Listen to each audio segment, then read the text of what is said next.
चलिए, तो last term तक हम लोगों ने इम्पोर्टेंट टर्म समझ लिए थे। ठीक है, तो अगर आपने बुक पढ़ी होगी तो मैंने लास्ट टाइम जो डिस्कशन किया था, temperature gradient is a vector quantity, मैंने बताया था ना कि किसी भी स्केलर क्वांटिटी का ग्रेडियंट हमेशा वेक्टर होता है। तो टेम्परेचर एक स्केलर क्वांटिटी है, तो स्केलर क्वांटिटी का ग्रेडियंट वेक्टर होगा। तो आप अगर अपनी बुक पढ़ेंगे, रेफरेंस बुक नूतन, तो उसमें क्लियरली मेंशन्ड है कि temperature gradient is a vector quantity. ठीक है, तो आज हम लोग डिस्कस करने जा रहे हैं फैक्टर्स अफेक्टिंग हीट करेंट।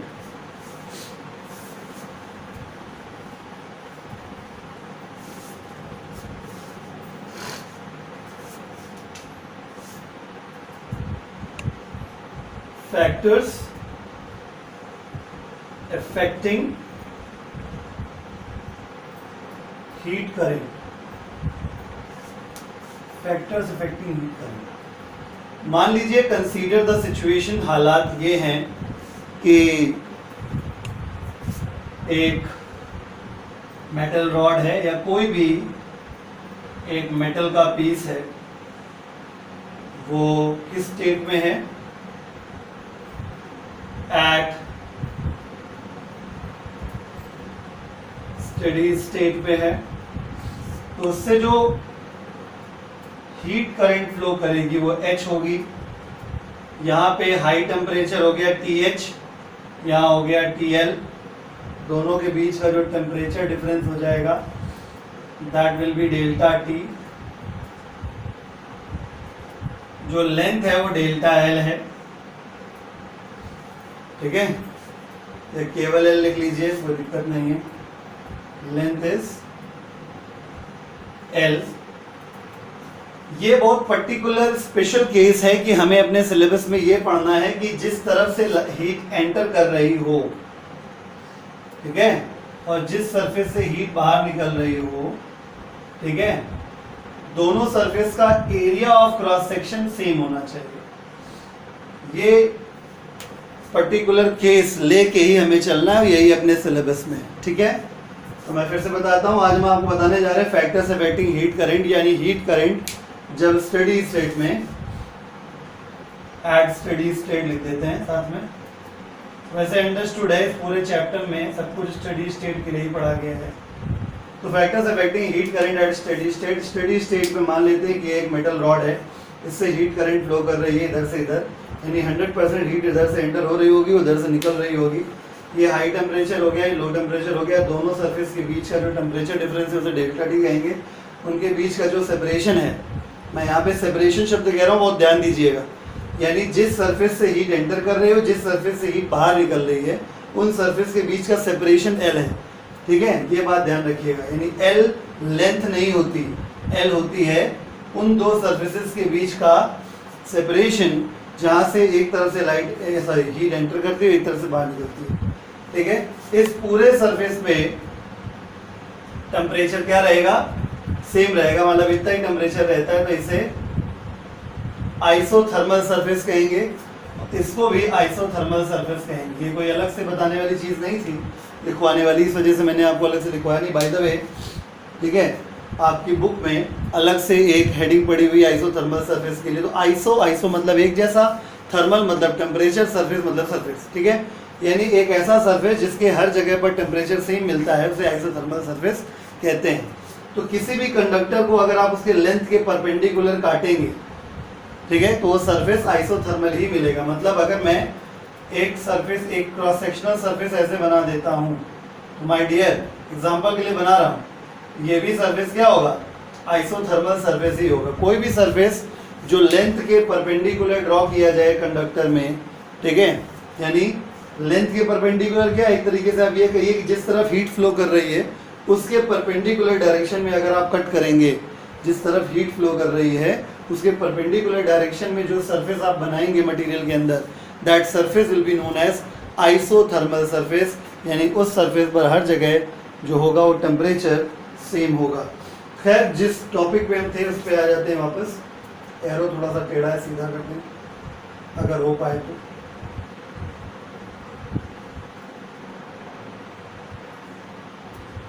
ना हो पाएगा। चलिए, तो बाय एक्सपेरिमेंट्स ऐसा देखा जाता है,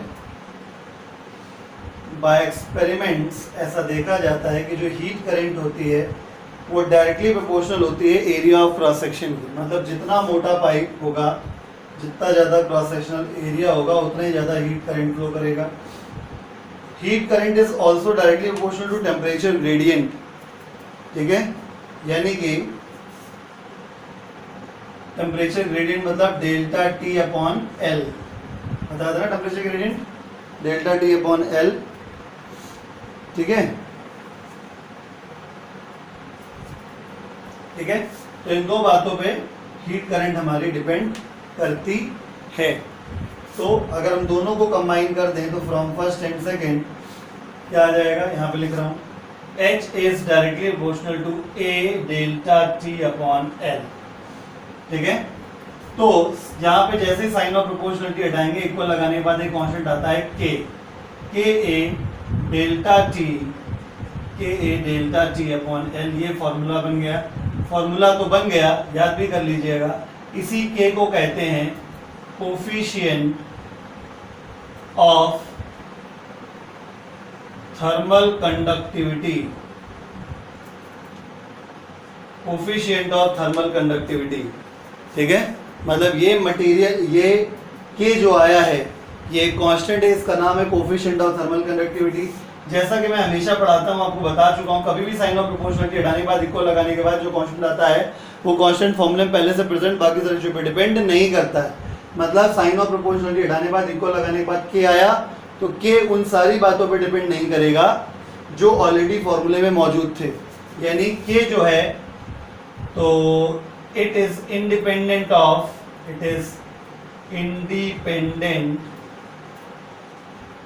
किसके, किस पे इंडिपेंडेंट होता है, H के, A के, डेल्टा T के एंड L के। चार चीज थी, H, A, डेल्टा T और L, इन पे डिपेंड नहीं करता। तो डिपेंड काय पे करता है, नेचर ऑफ मटेरियल, ठीक है।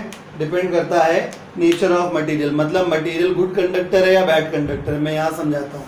अगर K का वैल्यू यानी कोफिशिएंट ऑफ थर्मल कंडक्टिविटी, या इसी को एक और नाम होता है, चलो मैं लिख देता हूं, और यहां ऊपर लिख देता हूं, thermal conductance, coefficient of thermal conductivity और थर्मल कंडक्टेंस, ठीक है। तो कुल मिला के K की वैल्यू मटेरियल के नेचर पे डिपेंड करती है। यानी अगर मटेरियल गुड कंडक्टर है तो K की वैल्यू हाई होगी, अगर मटेरियल बैड कंडक्टर है तो K की वैल्यू लो होगी। मतलब अगर K की वैल्यू आपको हाई मिल जाए तो समझ जाइएगा कि मटेरियल गुड कंडक्टर है, हीट अच्छे से फ्लो करेगा। अगर K की वैल्यू कम मिल जाए, समझ जाइएगा मटेरियल बैड कंडक्टर है, K की वैल्यू कम है इसलिए, ठीक है। तो depends on nature of material. मैं दोबारा एक बार समझा देता हूं, फिर से समझिए। आज हम लोग पढ़ रहे हैं factors affecting heat current eight steady state. अगर इस स्टेडी स्टेट पर अगर हम हीट करंट की बात करें, अगर हम स्टेडी स्टेट पर हीट करंट की बात करें तो कौन कौन से फैक्टर्स होते हैं जो डिपेंड करते हैं। तो मान लेते हैं कि at steady state we have a conducting rod like this. जरूरी नहीं कि रॉड हो, एक क्यूब भी हो सकता है, क्यूबॉइड भी हो सकता है, ठीक है। बस इतना ध्यान रखना है कि हमें जो स्पेशल केस पढ़ना है अपने सिलेबस में वो ये है कि जिस तरफ से लाइट घुसे, जिस तरफ से हीट घुसे और जिस तरफ से हीट निकले, वो दोनों साइड का एरिया सेम होना चाहिए, और हीट और एरिया के बीच का एंगल 90 डिग्री होना चाहिए। ये भी एक कंडीशन है। ये पर्टिकुलर केस हमारे सिलेबस में है और यही पढ़ना है। आई बात समझ में? तो दो कंडीशंस पहले दिमाग में बिठा लीजिए कि हमें यही पढ़ना है, उसके बाद आगे सारी कहानी कहिए। तो हमारे पास जो कंडक्टिंग रॉड है उसमें हीट सरफेस के नॉर्मली एंटर हो रही है और नॉर्मली ही लीव कर रही है हीट, ठीक है। और जिस तरफ से हीट एंटर कर रही है और जिस तरफ से हीट बाहर निकल रही है, दोनों तरफ का एरिया सेम है। अब आगे तुम कुछ भी करते रहो, हीट करंट फ्लो कर रही है। ये जो शेडिंग वाला पोर्शन बनाया है इसे मैंने आइसोथर्मल सरफेस कहा है। कोई भी ऐसा सरफेस कंडक्टिंग रॉड या कंडक्टिंग मटेरियल के में ड्रॉ कर दीजिए जिसका ओरिएंटेशन हीट के परपेंडिकुलर हो। यानी हीट अगर इधर जा रही हो, सरफेस अगर ऐसे बन गया है, तो इस पूरे सरफेस पे हर जगह टेम्परेचर आपको सेम मिलेगा, ठीक है। ऐसे सरफेस को हम लोग कहते हैं आइसोथर्मल सरफेस। क्योंकि हीट इधर से इधर फ्लो कर रही है, इसलिए ये टेम्परेचर हाई होगा, ये लो होगा, यानी इन दोनों सर्फेसेस के बीच, ठीक है, डेल्टा टी का टेम्परेचर डिफरेंस अगर मान लें तो इन दोनों के बीच का सेपरेशन एल मानेंगे। मैं फिर से बोल रहा हूँ, क्लियर, यहाँ पे एल लेंथ ना कह देना, एल का मतलब separation between these two surfaces, इनकी बात हो रही है। तो एक्सपेरिमेंट द्वारा ऐसा देखा गया कि हीट करंट डायरेक्टली प्रोपोर्शनल होता है एरिया ऑफ क्रॉस सेक्शन के। थोड़ा बुकिश वे से थोड़ा हट के बता रहा हूँ आपको, ठीक है। और हीट डायरेक्टली प्रोपोर्शनल होती है डेल्टा टी अपॉन एल के भी, यानी टेम्परेचर ग्रेडियंट के। दोनों कंबाइन कर देंगे तो H proportional A delta T upon L आ जाएगा। साइन ऑफ प्रोपोर्शनलिटी हटाएंगे, इक्वल लगा के कांस्टेंट आ जाएगा के का नाम है कोफिशिएंट ऑफ थर्मल कंडक्टिविटी, और इसी को कहते हैं थर्मल कंडक्टेंस, ठीक है। ये एक बेसिक कंसेप्ट है जो मैं आपको बोला था अभी कि कभी भी साइन ऑफ प्रोपोर्शनलिटी हटाना, इक्वल लगाने के बाद जब कांस्टेंट आए तो कांस्टेंट हमेशा फॉर्मूले में ऑलरेडी जो चीज़ें मौजूद थी उन पर डिपेंड नहीं करता है। तो क्या क्या मौजूद था, 1 2 3 4 ये 4 चीज़ें, तो इन पे डिपेंड नहीं करेगा। डिपेंड कहाँ पे करता है, नेचर ऑफ मटेरियल पे। अगर मटेरियल गुड कंडक्टर है, तो के की वैल्यू हाई होगी, अगर मटेरियल बैड कंडक्टर है तो के की वैल्यू लो होगी, ठीक है। अब हम लोग के के बारे में, एस्टिमेशन और डेफिनेशन ऑफ के, कोफिशिएंट ऑफ थर्मल कंडक्टिविटी के बारे में कहेंगे, ठीक है। तो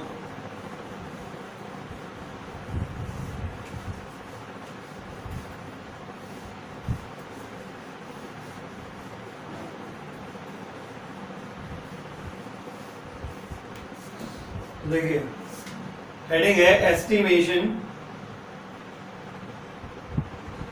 and definition of coefficient of thermal conductivity, thermal conductivity.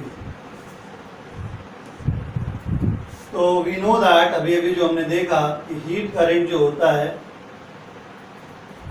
वो के ए डेल्टा टी अपॉन एल के बराबर होता है। के बराबर हो गया एच इंटू एल अपॉन ए इंटू डेल्टा टी, ठीक है। तो यहां पर अगर देखा जाए तो हीट करंट और लेंथ दोनों स्केलर हैं, एरिया और टेम्परेचर ये भी दोनों स्केलर है। स्केलर में स्केलर से डिवाइड करेंगे तो ये भी स्केलर आ जाएगा। बात करें अगर हम लोग यूनिट की, केवल बॉक्स बना रहा हूँ, स्टार नहीं बना रहा हूँ, क्योंकि फॉर्मूला तो वही। यूनिट की बात करें, हीट करंट का यूनिट जूल पर सेकेंड या वॉट होता है, ठीक है। चलो मैं जूल पर सेकेंड ही लिख रहा हूँ फिलहाल, ठीक है। लेंथ का मीटर होता है, एरिया का मीटर स्क्वायर होता है, डेल्टा टी का केल्विन होता है। मीटर से 1 मीटर कैंसिल हो गया, जूल पर मीटर पर सेकेंड पर केल्विन, ठीक है। ये SI यूनिट बन जाता है इसका, ठीक है। जैसा कि मैंने कल भी कहा था कि जूल पर सेकेंड को वॉट भी लिखा जा सकता है, तो इसको हम अगर वॉट लिखते हैं तो वॉट पर मीटर पर केल्विन भी आता। ये SI यूनिट हो गए दोनों। अच्छा, अब डेफिनेशन की बात कर लेते हैं। तो फॉर डेफिनेशन, अगर डेफिनेशन की बात करें तो डेफिनेशन बनाने में हम लोग बचपन से होशियार हैं, ठीक है। तो अगर हम लोग ए की वैल्यू 1 मीटर स्क्वायर ले लें, area of cross section 1 metre, by the way बहुत होता है लेकिन फिर भी थ्योरेटिकली लेने के लिए ठीक है। डेल्टा टी का वैल्यू अगर मैं 1 केल्विन ले लूं और एल की वैल्यू 1 मीटर ले लूं तो जो के हो जाएगा वो एच के बराबर हो जाएगा। यानी स्टडी स्टेट में अगर कोई यूनिफॉर्म रॉड है जिसका area of cross section 1 metre square है और लेंथ 1 मीटर है, तो उसके एंड के अक्रॉस टेम्परेचर डिफरेंस अगर 1 केल्विन है तो उसके थ्रू जो हीट करंट फ्लो होगी वही उसकी कोफिशिएंट ऑफ थर्मल कंडक्टिविटी हो जाएगी। यानी अगर मैं लैंग्वेज में कहूँ तो coefficient of thermal conductivity is defined as the heat current flowing through a uniform metallic rod of 1 meter length whose area of cross section is 1 meter square and the temperature difference between its ends is 1 Kelvin, ठीक है। तो मैं लिख दे रहा हूं, इसको मिटा दे रहे हैं, इसके बाद ऊपर लिख दे रहे हैं, ठीक है। ऊपर लिख देता हूं,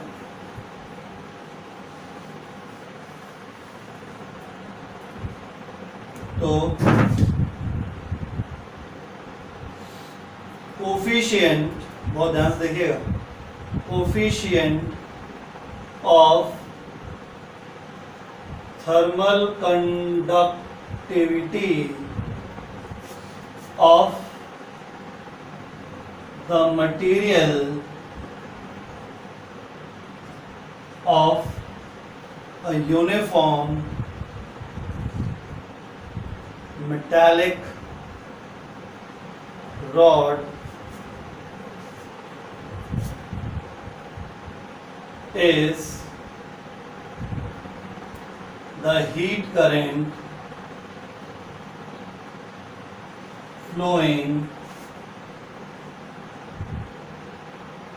through it in steady state if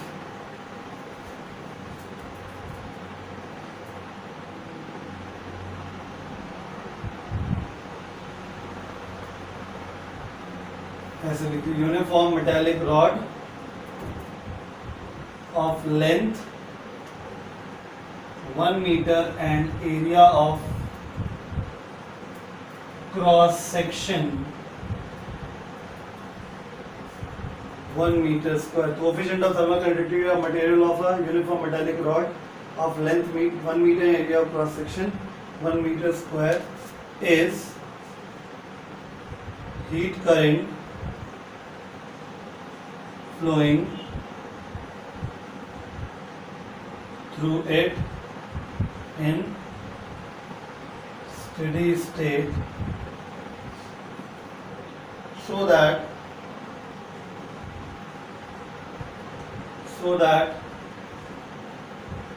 1 Kelvin temperature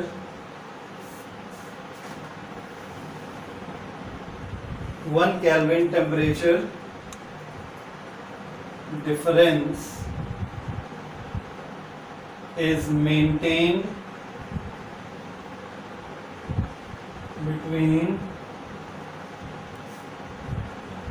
its ends. ठीक है, 1 मीटर स्क्वायर वाला भी पॉइंट मेंशन हो गया, 1 केल्विन वाला भी पॉइंट मेंशन हो गया, 1 मीटर वाला पॉइंट मेंशन हो गया, के एच वाला पॉइंट मेंशन हो गया, स्टेडी स्टेट वाला भी पॉइंट मेंशन हो गया, सब कुछ हो गया। आई बात समझ में?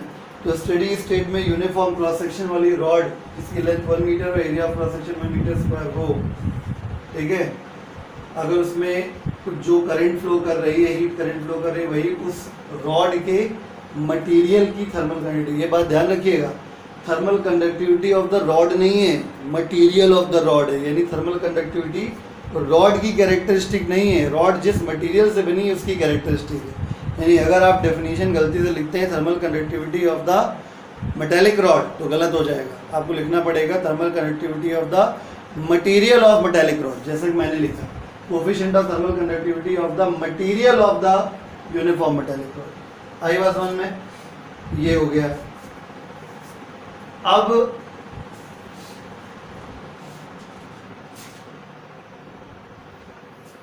हम लोग पढ़ेंगे कि जैसे कोफिशिएंट ऑफ थर्मल कंडक्टिविटी, चलो हमने एक रॉड का निकाल लिया, ठीक है, एक रॉड का तो ऐसे निकल आएगा। मान लो दो अलग, देखिए मेरी बात बहुत ध्यान समझिएगा, आपने क्लास 10th में कॉम्बिनेशन ऑफ रेजिस्टेंस जरूर पढ़ा होगा, सीरीज में रेजिस्टेंस जुड़े होते हैं, पैरेलल में रेजिस्टेंस जुड़े होते हैं, तो हम फॉर्मूला लगाते हैं, निकाल लेते हैं इक्विवेलेंट रेजिस्टेंस। वैसे ही यहाँ पे भी है, जैसा कि हम देख पा रहे हैं कि मेटालिक रॉड का एक क्या निकल के आ रहा है, के, कोफिशिएंट ऑफ थर्मल कंडक्टिविटी।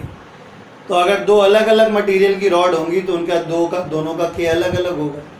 अगर उनको हम सीरीज में जोड़ दें, मतलब इस तरीके से, एक रॉड ऐसे जुड़ी, उसके आगे से एक ऐसे रॉड और जोड़ दें, ये कौन सा कॉम्बिनेशन हो गया? Series combination. तो जब सीरीज कॉम्बिनेशन हो जाएगा तो कोफिशिएंट ऑफ थर्मल कंडक्टिविटी कितनी आएगी दोनों की कुल मिला के, जिसको इक्विवेलेंट थर्मल कंडक्ट, जैसे इक्विवेलेंट रेजिस्टेंस होता था वैसे इक्विवेलेंट थर्मल कंडक्टिविटी कितनी आएगी वो निकालना है। और अगर ऐसे जोड़ दिया जाए तो ये कौन सा ग्रुपिंग हो गया? Parallel grouping. इस सिचुएशन में पूरी कोफिशिएंट ऑफ थर्मल कंडक्टिविटी मतलब इक्विवेलेंट थर्मल कंडक्टिविटी कितनी आएगी वो निकालना। बात आप समझ रहे हैं? तो अपने सिलेबस में हमको पढ़ना है कि अगर दो या दो से ज़्यादा मेटालिक रॉड्स को सीरीज या पैरेलल में कनेक्ट किया जाता है तो इक्विवेलेंट थर्मल कंडक्टिविटी क्या आती है, ठीक है। तो हम बात करेंगे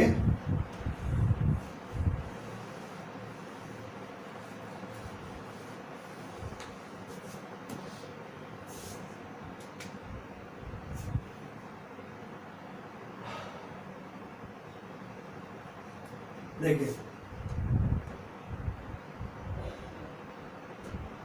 उससे पहले चलिए एक टॉपिक आपको उससे पहले पढ़ा देते हैं। एक चीज़ होती है जिसको कहते हैं टेम्परेचर ऑफ इंटरफेस, ठीक है, क्योंकि सीरीज और पैरेलल पढ़ाने के लिए हमको थोड़ा टाइम चाहिए, तो कल पूरा लेक्चर हम लोग यूज़ करेंगे। अभी फिलहाल हम आपको बताने जा रहे हैं टेम्परेचर ऑफ इंटरफेस, ठीक है। ये टेम्परेचर ऑफ इंटरफेस क्या होता है?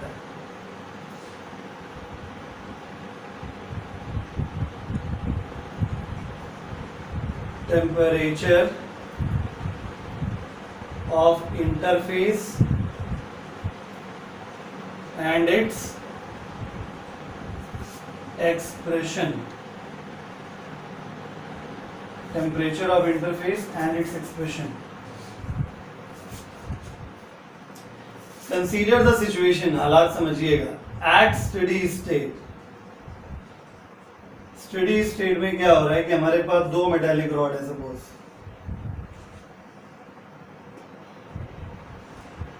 एक रॉड ये है और एक रॉड सपोज ये है। समझ गए? यहाँ पे क्या पर्टिकुलर केस लेके चल रहे हैं कि दोनों का area of cross section same है, ये बात ध्यान रखिए। इस टॉपिक को पढ़ने में हम ये मान के चल रहे हैं कि दोनों का area of cross section same है, मतलब एक मोटा एक पतला नहीं हो सकता, ठीक है।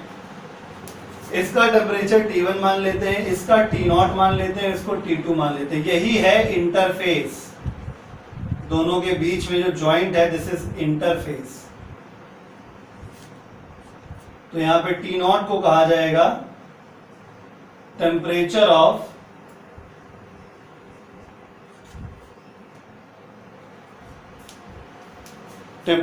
इंटरफेस।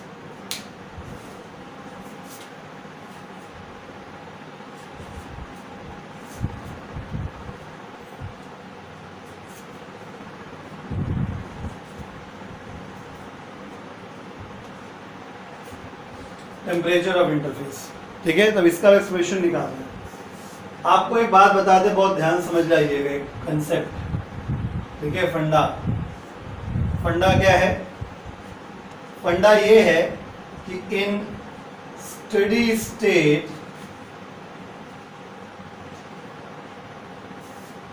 ठीक है, इन स्टडी स्टेट अगर इस तरीके से दो रॉड सीरीज में जुड़ी हुई हैं, in steady state for series arrangement, series arrangement है, क्या आगे जुड़ा हुआ है? In series arrangement,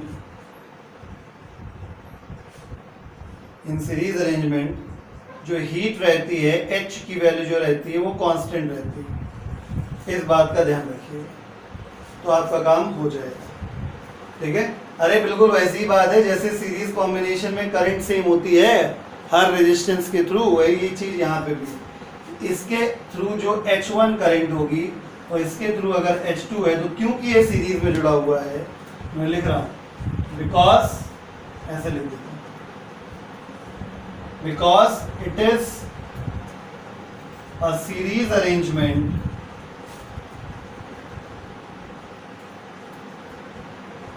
therefore H1 is equal to H2। H का फॉर्मूला अभी भी पढ़ाया, K delta T upon L, क्योंकि ये अलग मटेरियल की इसलिए इसका K अलग है, इसका मटेरियल का K अलग होगा। ये हो गया KA delta T upon L। तो यहाँ भी लिखना पड़ेगा KA delta T upon L। ये किस रॉड के लिए? पहली रॉड के लिए। किस रॉड के लिए? दूसरी रॉड के लिए। बहुत ध्यान समझिएगा। K की वैल्यू हो गई K1, एरिया सेम है इसलिए A। Delta T first rod के लिए डेल्टा T क्या होगा? High temperature minus low temperature, यानी T1 माइनस T0। और लेंथ कितनी हो जाएगी? अगर इसकी हम L मान लें, लेंथ L1 इसकी और L2 इसकी, एरिया सेम है, लेंथ अलग अलग हो सकती है। ये लेंथ हो गई L1। इसी प्रकार से दूसरे साइड में ये हो गया K2A high temperature T0 minus low temperature T2 upon L2 हो गया। अब आप बस सॉल्व कर लीजिए इसको, ठीक है, आपका एक्सप्रेशन आ जाएगा। ठीक है, तो क्या हो गया, पहली बात तो ए से ए गायब कर दीजिए, तो K1 T1 upon L1 minus K1 T0 upon L1, K2 T0 upon L2 minus K2 T2 upon L2। ठीक है, ये उधर भेज देंगे, ये इधर ले आएंगे, K1 T0 upon L1 plus K2 T0 upon L2 is equal to, है ना, ये हो गया K1 T1 upon L1 plus K2 T2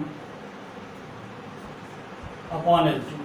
T0 common कर लीजिए आप, तो K1 upon L1 plus K2 upon L2, ये हो गया K1 T1 upon L1 plus K2 T2 upon L2। इसको उठा के नीचे फेंक देंगे, यही आपका फॉर्मूला आ गया, K1 upon L1 into T1 plus K2 upon L2 into T2, नीचे K1 upon L1 plus K2 upon L2। आपको याद करने में भी आसान रहेगा, यानी K1 upon L1 plus K2 upon L2 ऊपर नीचे दोनों साइड में है, बस फर्क क्या है, ऊपर वाले में K1 अपॉन L1 वाले के साथ T1 मल्टीप्लाई करना है और साथ में K2 अपॉन L2 वाले के साथ T2 मल्टीप्लाई करना है। तो इस प्रकार से ये आपका ये जो इंटरफेस आया इसका टेम्परेचर हो जाए। मैं फिर से बता दे रहा हूँ, इस समय हम लोग फाइंड करने जाए temperature of interface and its expression for series combination of two rods. Series combination of two rods, दो रॉड्स के लिए, और series combination of two rods. तो स्टडी स्टेट में हमने दो रॉड ले ली, L1 L2 लेंथ थी, area of cross section same रहेगा, ये आपको ध्यान में रखना है। यही हमारा ये पर्टिकुलर केस है, ये सिलेबस में है। ये हाई टेम्परेचर T1 है, यहाँ से हीट एंटर करती है और यहाँ से हीट बाहर निकलती है। हीट अलग चीज़ है, हीट करंट अलग चीज़ है, हम पढ़ा चुके हैं आपको, ठीक है। ये इंटरफेस है दोनों के बीच का, तो इसका जो टेम्परेचर होगा उसे टेम्परेचर ऑफ इंटरफेस कहा जाएगा। ये अलग मटेरियल है तो इसका K अलग है, इसका K अलग है, लेकिन क्योंकि स्टडी स्टेट में सीरीज अरेंजमेंट में H की वैल्यू कांस्टेंट रहती है, बिल्कुल वैसे ही जैसे इलेक्ट्रिसिटी में बढ़ाया गया था, सीरीज कॉम्बिनेशन में current through each resistor same होती है, वैसे यहाँ पे हो गया कि H की वैल्यू सेम रहेगी, यानी in this series arrangement H1 is equal to H2। H का formula K delta T upon L दोनों के लिए लगाया, A दोनों का सेम था, हटा दिया। डेल्टा T ध्यान रखिएगा, डेल्टा T हमेशा हाई माइनस लो किया जाता है, तो अगर इस वाली रॉड के लिए करोगे तो ये हाई है ये लो है, यानी T1 माइनस T0 लिखा जाएगा, और इस रॉड में ये हाई और ये लो है तो T0 माइनस T2 लिखा जाएगा। बाकी चीज़ें अंडरस्टूड है, 1 वाले के लिए 1 1 और 2 वाले के लिए 2 2, सॉल्व कर लिया, ये हमारा एक्सप्रेशन आ गया। अगली क्लास में हम लोग पढ़ेंगे कि इक्विवेलेंट थर्मल कंडक्टिविटी, यानी जो K आता है इक्विवेलेंट थर्मल कंडक्टिविटी, दो रॉड अगर सीरीज में जुड़ी होंगी, दो रॉड अगर पैरेलल में जुड़ी होंगी, तो उसका इक्विवेलेंट थर्मल कंडक्टिविटी, जैसे 10th क्लास में इक्विवेलेंट रेजिस्टेंस निकालते थे, वो कैसे आएगा वो सीखेंगे।